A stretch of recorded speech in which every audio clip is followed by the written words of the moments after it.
All right, thank you for joining. I'm happy to have you here once again. Let me know where you are joining from. If you are joining from Nigeria, good evening to you.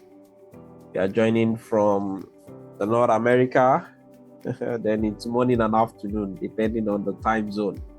If you are joining from Australia, I'm sure you are just preparing to wake up now. So good morning.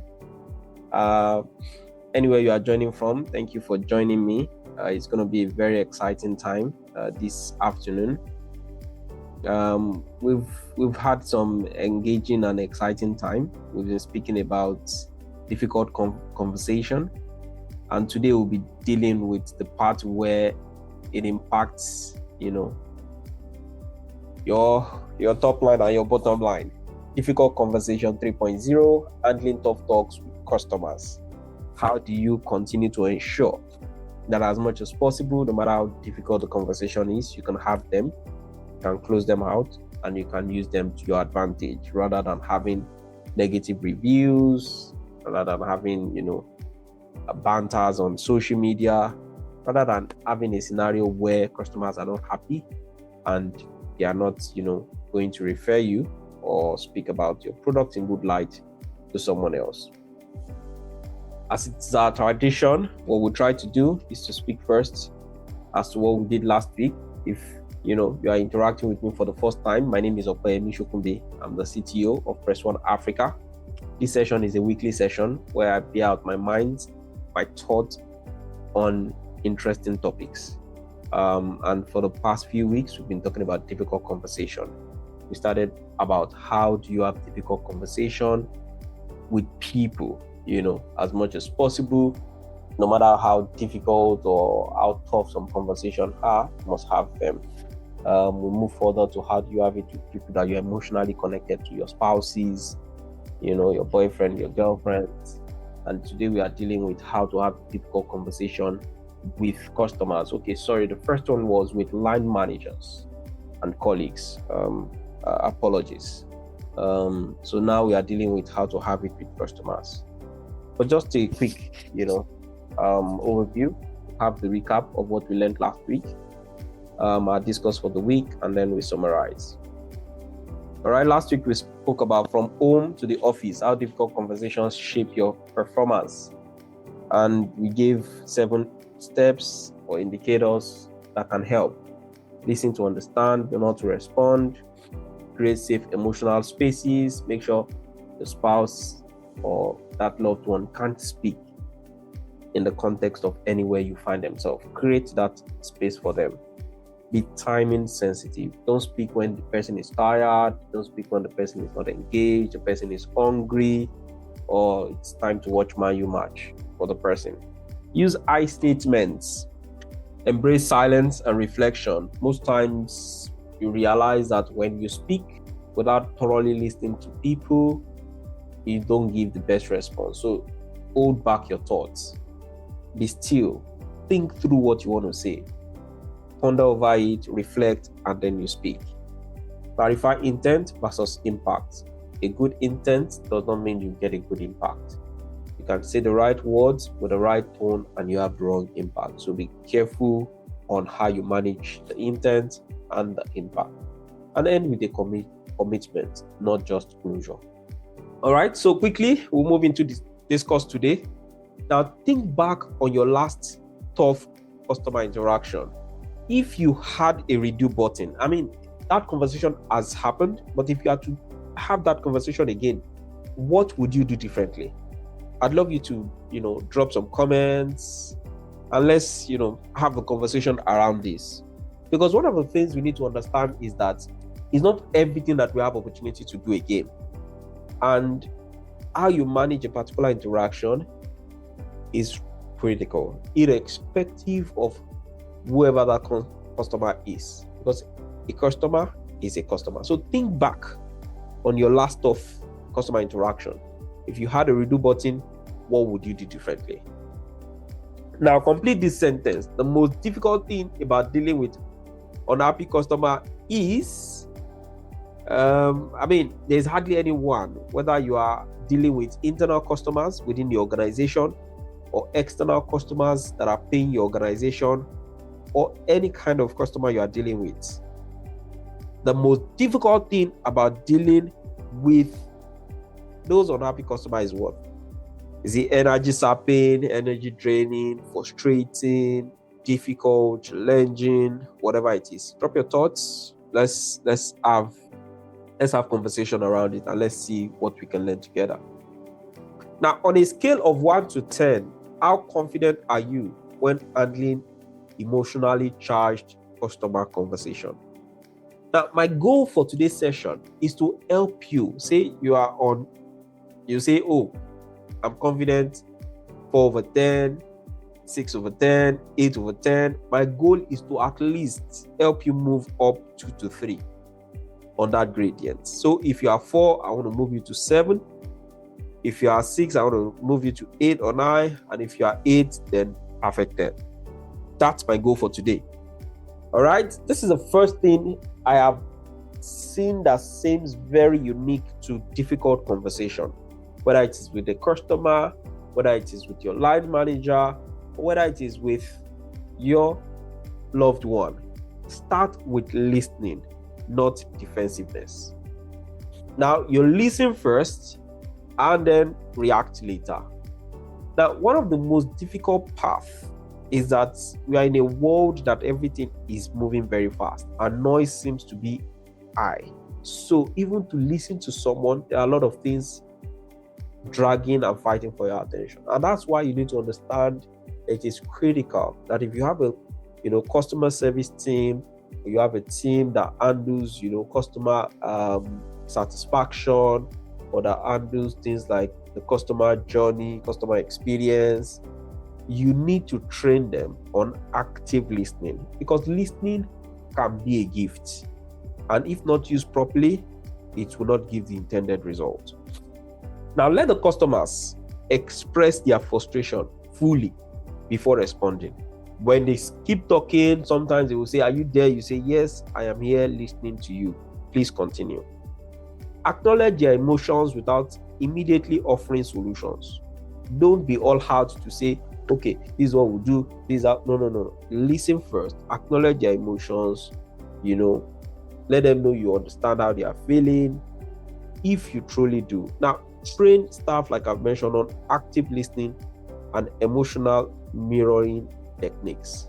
Let it be very clear that as much as possible, they are almost putting themselves in the shoes of that customer. If they were that customer, they have paid for a service and they have received what they deemed unsatisfactory in terms of the value and the service given, how would they feel? And this is critical.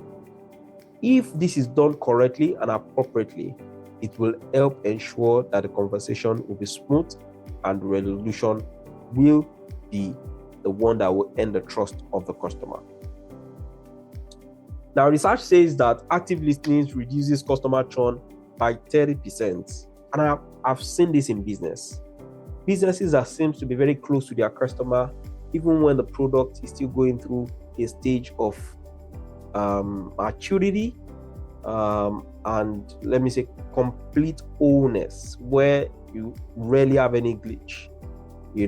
Customers are always willing to still hold back. Now, one thing you need to also understand is that from this African proverb, a child who is not embraced by the village will burn it down to feel its warmth. It is natural for anyone to speak out on how they feel and expect that the other party will hear them out and give them a warm, wrapped support and attention. And this is psychological. This is human nature. So please take note and don't miss the opportunity whenever you are engaging your customers. Listen to them and don't respond first. Let them, speak out, and then you take it further from there. Now, clarify before you correct. This is important. There are times that what you are hearing when you are listening might not be what is intended, and it is proper for the two of you to be aligned and to be on the same page that you then clarify. Ask clarifying questions to fully understand the customer's position. "Ma, sir, is this what you mean? Did you just say?" while you were using the product, was this what you had as an experience? Now, repeat back what you hear for confirmation and validation. Don't assume. And train your team on conflict de-escalation language models. Now, there are languages that you need to use to ensure that it will more or less disarm the anger and the wrath of that customer when you try to emotionally connect to them and ask this clarification that I spoke about in terms of the questions that you'll be asking them. Now, validation de-escalates tension and improves emotional regulation by 45%. And the Somalian proverb says, wisdom does not come overnight. We get to know more over and over a period of time. We don't get to amass everything at once. Now, separate the person from the problem. Separate the person from the problem. When people speak to you and how they are expressing themselves, don't take whatever they are saying personal. This is critical. This is important. And how it is spoken or the tone that is coming out, you also need to understand when frustration has already set in for a customer. So don't think that it's with that same energy, whether it's a negative energy, that you give it back to that customer. Now, focus on the issue, not the customer's tone or attitude. Use we language to shift dynamic from adversarial to cooperative. Don't make it look like, oh, it is your organization that has a problem. Make it a collective thing, yourself and the organization. Now, train staff to depersonalize or on depersonalization strategy and customer empathy. Let your customers or your staff rather be able to separate what the issue is from what is being said or how it is being said from the person. Now, we'll still go further into the conversation to speak about some policies you need to put in place to protect your employees. This is not to say that when your customers unnecessarily brash and not professional with their tone and their word, we should accept it. No, that's not what this is talking about. But this is just talking about you trying to understand that there will be frustration in the air, and what is intended is not necessarily what is being communicated at the first glance. So you must find a way to reduce and depressure that conversation so that you bring the person closer and let it have a warmth around it. And then you can progress further and have a meaningful conversation. Now, emotional regulation in customer service scenarios directly impacts service recovery outcomes. An employee is trained to ignore hostile tone and focus on the underlying issue de-escalated conflict 38% faster than those who responded emotionally. So if you look at this research data, it's talking about ignoring that hostile tone and focusing on the underlying issue, so that as much as possible you are not getting wild up or riled up or angry or something negative because of what is being said and has been said. And this will help you, according to data, 38% faster to close out the issue you are dealing with. Now, even the best cooking pot will not produce food. If you don't add something into that pot, there is nothing that is coming out. And this is really important to know, that the kind of dish the pot will produce is not a function of the quality of the pot. It's still subject to the preparation and the items or the materials that are used. And this is why you need to be very, very careful to manage, hostile tone and focus on the issues that you need to handle. Now, before responding, have 100% context. Have 100% context before responding. Now, this is really, really important. And there are tools that can help organizations to achieve this. For example, if you have a CRM that customers use in escalating issues, please ensure that every note or every engagement with the customers is noted on that CRM. This is critical and this is important, simply because when someone else is to handle the issue, they can see the history, they can understand what has transpired, and what has happened between the customer and other agents or the organization. And with this, they have better context before responding to the customer as to what was done the last time they complained, because if nothing has been done and nothing is communicated professionally, the customer will be riled and angry. In fact, much more frustrated than the beginning of the issue. So ensure, if you are the responder or the one in charge to handle the de-escalate the issue or manage the customer's complaint, ensure that you have full insight into the issues before you contact the customer or before you venture into resolving the issue. Now, also implement internal handoff protocols for continuity. What this simply means is that if this issue will not be solved by one person, ensure that there is a clear pattern as to how it is handed off. Whether you are using the CRM, whether you are using an email, whether you are using a note, and it is clearly documented, the ID of the ticket number or customer ID property, whatever it is, ensure that there is clarity and it is clear that it has been handed off to the next person that will be responsible or pick up the conversation. Not to sound salesy, this is something also that a call center solution like Press One Africa will resolve for you. If you have all the calls recorded, you can easily go back, play, listen to what was initially discussed and what you need to do. And when people speak about things on what I ordered versus what I got, that also would manage it and help it for you. You'll be able to understand exactly what was ordered, what was said, and how it was managed, and then the appropriate way to manage it. Now, train on contextual communication and history-aware support. As much as possible, ensure that your team don't just jump into the middle of issue. You understand the context, you understand what has been said. They even ask further to say that, do you have any other thing that has been said that is not documented? Or is there anyone who knows more about this case than what is written here? And they are able to then manage and resolve the issue appropriately.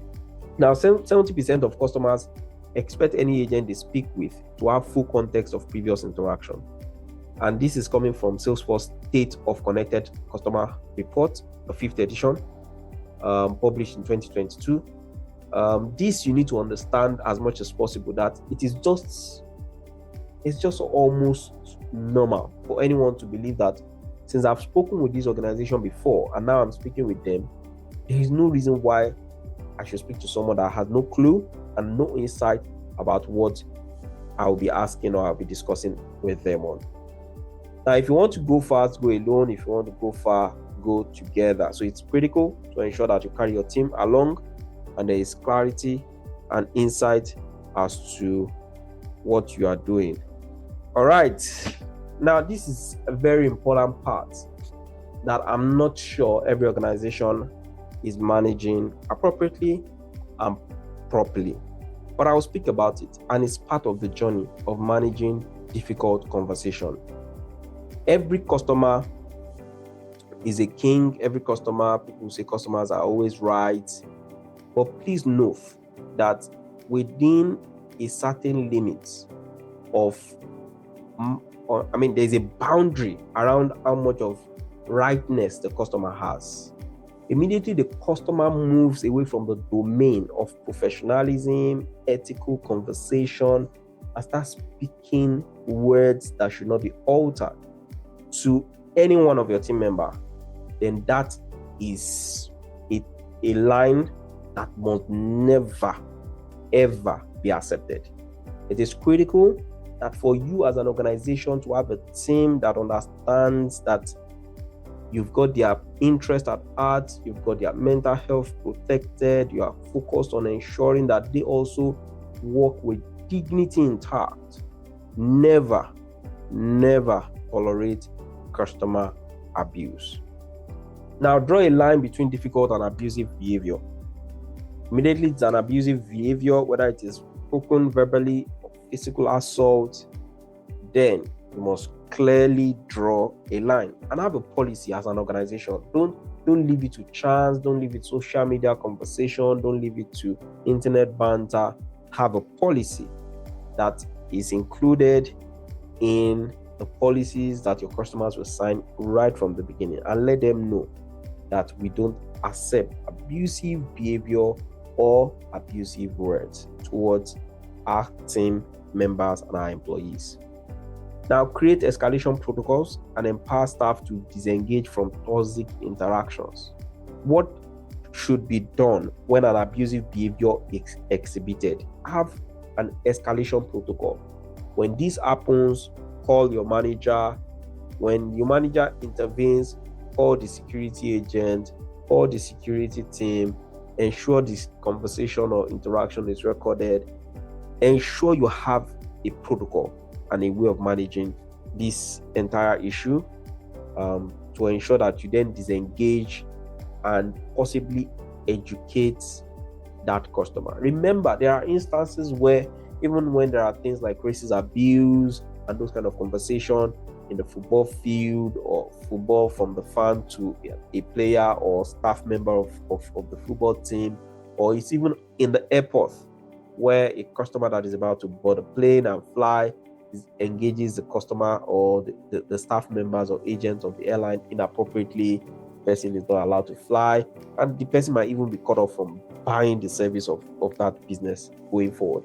But in some cases, there is an opportunity for you to convert that negativity into positivity by training that customer and ensuring that the customer understands the impact and the why of why you are taking the steps you are taking. Now, train staff to protect their well-being without compromising service quality. So don't let us now have a scenario where whatever is being said is taken literally, and then the employees say, oh, they are speaking negatively to me, it's affecting my mental health, so I turn off the phone. No, it has to be, managed properly to ensure how that is done. For example, there might be cases where if the customer has seen an abusive word or used over the call, the agent then transfers the call to a particular unit that is specialized in handling those, or to the line manager, or depending on what you design internally. And I repeat again, no customer has a right to verbally or emotionally abuse your staff or your team member. And this is where you need to implement a no abuse policy and stick to it. Don't say, oh, it's an HNI, so we have to. No. Please stick to it. And this will also help you retain your employees. If your employee sees you as an organization where customers abuse them, you do nothing about it, you have a lot of high turnover where people come in, leave, and they are leaving unsatisfied. They don't have good report about your organization, and this you don't want to have as an organization. Now, 76% of customer-facing employees reported being subjected to verbal abuse or aggression. This is real. And over 50% said it negatively affected their mental health and job satisfaction. This is according to Chartered Institute of Personnel and Development 2022 report. When the music changes, so does the sound. One thing you need to understand is that it is what you give to people that they accept from you. If you give them that, oh, you can talk to us anyhow, do anyhow, people will just give that to you, give you the vibe, give you that energy, and do that to your team. But if they know historically that you are out there to solve their problem, but will never accept abusive words, and it is documented, not just in policy, black and white, but in action, then trust me, people will dance along the right way with your business. Now, we are beginning to move into the realm of, we spoke about things you should do initially. How you listen, how you confirm what you have heard, and then don't accept negative, behaviors or words. Now we are going into a realm where we turn this complaint into insights. Now, one thing you need to understand as much as possible is that nobody wants to give you a negative review, whether it is on the Play Store, App Store, Google review, or anywhere. Nobody wants to. but what happens when they do. And this is where you need to turn your complaints into insights. You need to reframe every difficult interaction as an opportunity to improve. Someone I trust so much and that really understands how to engage with customer always says something that is very, very germane. It says if one customer complains about an issue, it simply means that over 20 to 30 other customers have seen it, but they ignored it. And this is dangerous. When customers sees an issue and they ignore, they don't come to complain or tell you about it, it can mean a whole lot about your business. In fact, it simply means that as much as any other new customers that are coming in that will face that issue, the chances that they will renew or continue to buy the service, use the service, or speak about the service in good manner is absolutely low, and sometimes close to zero. So you need to reframe every difficult interaction as an opportunity to improve. Don't let your team members, put issues or challenges under the carpet. No, they need to bring it to the fore as an opportunity to understand exactly what is broken and what you need to do to fix that thing that is broken. Now, use root cause analysis to detect repeated friction points. Use root cause analysis to detect repeated friction points. In the service management for information technology, we say that when an issue that has never existed before happens, it's called an incident. But when this incident is repeated over and over and over and over, it becomes what we call a problem. And this is where you realize that most times when you use the root cause analysis to understand what is happening and break down the issue to the minutest form, you are able to then see exactly what the issues are, what is causing, just like this point is stating, the friction points, and most importantly, what you need to do to resolve them and the timeline appropriately, because this is an action-based process. It's not a process to do just to document. No, it's action-based.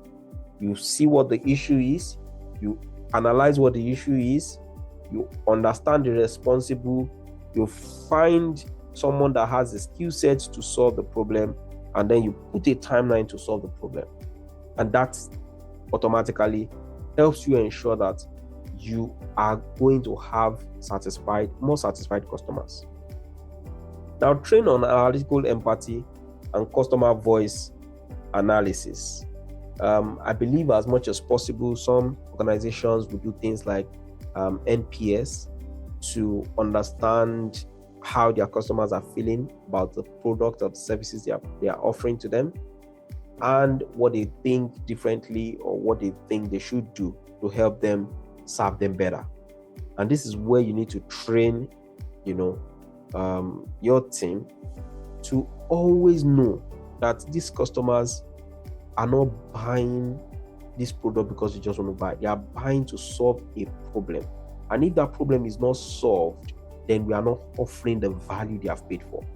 And this is where this analytical empathy and customer voice analysis is critical and it's important, because when you do them, what's most important is not the data you collect or what you then extract out of those action or those activity. No, it is then the action you take to improve those feedbacks that you have extracted that is the most critical. Now, companies that actively analyze customer complaints and apply root cause resolution sees up to 25% reduction in support volume, meaning that these things that are causing the problem, immediately you remove them, the other people that have normally come and talk about them will not come. So you see 25% reduction in support volume and 20% increase in customer satisfaction within a year. And that's according to Dixon et al. Rain does not fall on one roof alone. Rain does not fall on one roof alone. Yes, everyone seems to have this, issue that affects them. It's not peculiar to you alone. But you need to understand that if your own roof is leaking, it is not your neighbor that will be feeling the effect. You are the one to fix that roof. And this is what we are speaking about in ensuring that you fix your house and fix the way you are having the conversation with your customers. Close every loop with empathy and action. Close every loop with empathy and action. Now, always follow up with what was done to resolve the issue. You have, identify the gaps, fix the issue, follow up with that customer to let them know what exactly was the issue. Now that it has been solved, how are they feeling? What is their experience like? Now, empathize again at the end, not just at the beginning. Let them know how intentionally sorry you are, which I believe you have said at the beginning, but also at the end you need to say. Now, train in building closure narratives and lasting goodwill. This is really important, not just to collect the customer satisfaction survey, or not just to say, are you satisfied now? Are you happy with our service? Are you happy with the last person that spoke with you? No. Let's ensure that we are able to draw those customers in now that they have witnessed how fantastic our problem resolution processes or steps are. Let's assure them that this, if it's a permanent fix, let them know it's a permanent fix, and have that narrative and goodwill that will connect everyone together. All right, 94% of customers who experience effortless service interactions and are clearly informed about the resolution are more likely to be purchased and recommend the brand. I love this African proverb that says the lion does not turn around when a small dog barks. So please know that one way or the other, it's either way. I'm not saying the customer is small dogs now. But one way or the other is that nobody intentionally just wants to make noise. And nobody just wants to come and make life difficult. But in the value exchange program and the way life is, when you step on the toes of someone, it's just natural for them to speak out. Not speaking out will be a bit foolish if what they have is more or less like the right to ensure that you get value, without any recourse to whatever is on ground. They have the right, they have paid for it, so not giving them value is like stepping on their toes. And why should they keep quiet? Even when they keep quiet, it's now dangerous for your own business and for your own reputation, for your own growth, for you achieving your objective, and everything. You just see yourself dragging and not know why you are dragging. The summary: start with listening, not defensiveness. Clarify before you correct. Separate the person from the problem. Have 100% context before responding. Never tolerate customer abuse. Turn complaints into insights. Close every loop with empathy and action. All right. I don't have any comment here, but I'd love to see if there is anyone who has any question for me. Thank you for joining me today. Let's connect, online, LinkedIn, Facebook, X, and I'll be happy to continue the conversation or the engagement from there.